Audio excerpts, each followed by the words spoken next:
This video sponsored by Moat. இந்த ஆப்பில் நீங்கள் பர்ச்சேஸ் பண்ணக்கூடிய எல்லா ப்ராடக்ட்டும் உங்களுக்கு ரொம்ப மலிவான விலையிலேயே கிடைக்குது. இதில் நிறைய ஆஃபர்ஸ் அண்ட் கூப்பன்ஸ் ப்ரொவைட் பண்ணுறாங்க. ஸோ இதோட லிங்க் உங்களுக்கு டிஸ்கிரிப்ஷனில் கொடுக்குறோம். தேவைப்படுறவங்க யூஸ் பண்ணி பாருங்கள்.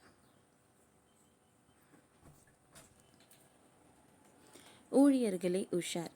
இந்த வயதுடையவர்கள் தான் முதல்ல வேலையை விட்டு தூக்குறாங்களாம். இந்தியாவில் செயல்படக்கூடிய பல்வேறு நிறுவனங்களும் ஊழியர்கள் பணி நீக்க நடவடிக்கையில் ஈடுபட்டிருக்கின்றன.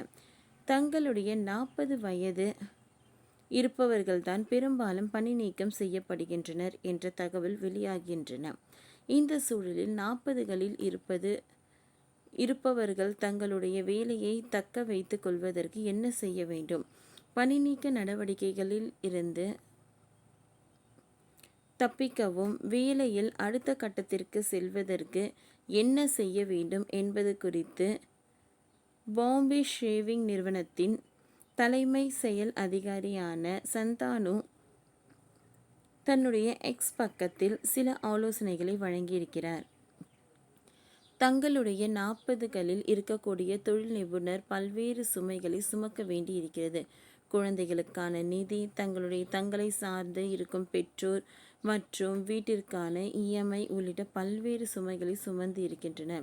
ஆனால் நிறுவனங்கள் பணி நீக்க நடவடிக்கை என வரும்போது முதலில் இவர்கள் மீதுதான் கை வைக்கும்.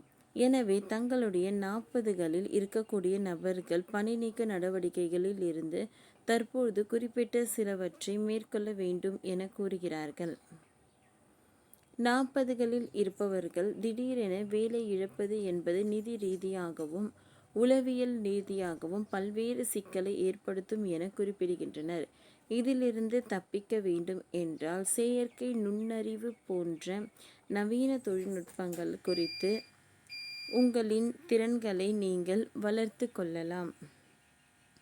அதிக பணத்தை சேமிக்க தொடங்க வேண்டும். தொழில் தொடங்குவதற்கு மனநிலைக்கு கொஞ்சம் கொஞ்சமாக மாற வேண்டும் என கூறியிருக்கிறார்.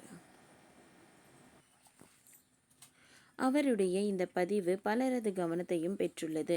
ஒரு பயனர் முன்கூட்டியே திட்டமிட்ட எதிர்கால தேவைகளுக்காக முதலீடு செய்பவர்கள் மற்றும் இரண்டாவதாக ஒரு வருமானத்தை ஏற்படுத்தி இருப்பார்கள்.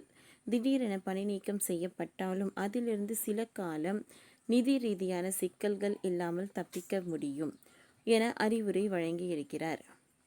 ஓகே ஃப்ரெண்ட்ஸ், இந்த வீடியோ உங்களுக்கு யூஸ்ஃபுல்லாக இருந்திருக்கும்னு நினைக்கிறேன். உங்களுக்கு பிடிச்சிருந்ததுன்னா லைக் பண்ணுங்கள், ஷேர் பண்ணுங்கள், சப்ஸ்கிரைப் பண்ணுங்கள். அடுத்து என்ன வீடியோ பார்க்கலான்றதை கமெண்டில் சொல்லுங்கள்.